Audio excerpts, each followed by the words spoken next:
వందనాలు. సలాం అలైకుం, నమస్తే.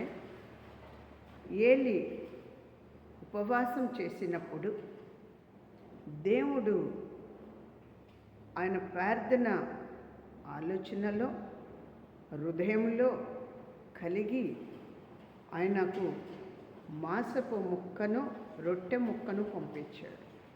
అంటే ఎంత పెద్దవారైనా దేవుడికి సమాధానం పడి ఉంటేనే, నువ్వెంత గొప్పవాడివైనా దేవుడికి తగ్గించుకొని ఉంటేనే దేవుడి దగ్గర ఏ రోజైనా నువ్వు నీతిగా నడవతే నువ్వు సాఫీగా నడవగలుగుతావు.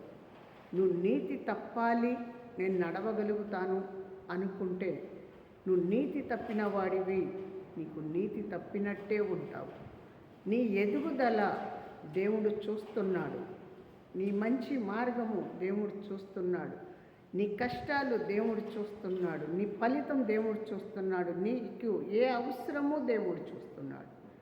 కానీ నువ్వెంత గొప్పవాడివి, నువ్వు ఎంత ఆస్తి గలగా దానివి, ఎంత బంగారం తొడిగిన దానివి చూడటం లేదు. కానీ నీ మంచి మనసు చూస్తున్నాడు. సమాధానం పడుతున్నావా?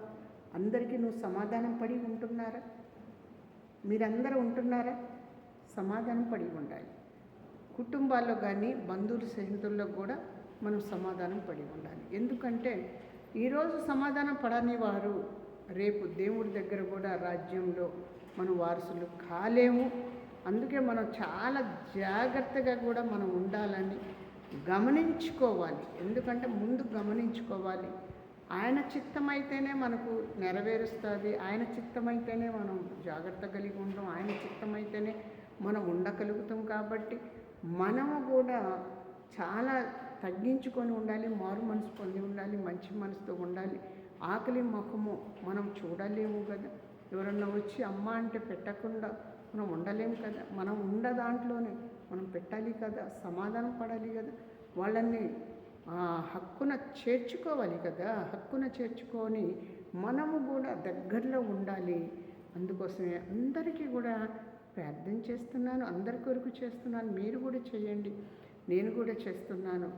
తండ్రి, నా చిత్తం నాయన నెరవేర్చు, నీ చిత్తంలో మేము ఉంటున్నాము, ఘనపరచు.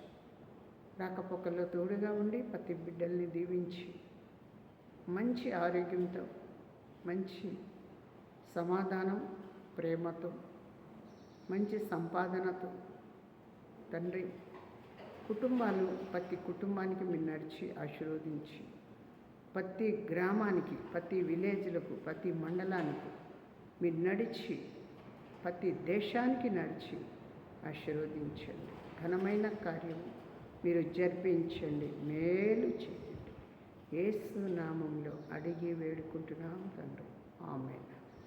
అందరికీ వందనాలు. యేసు నామంలో మీరు కూడా అందరి కొరకు ప్రార్థన చేయండి. నేను కూడా మీ అందరి కొరకు ప్రార్థన చేస్తాను.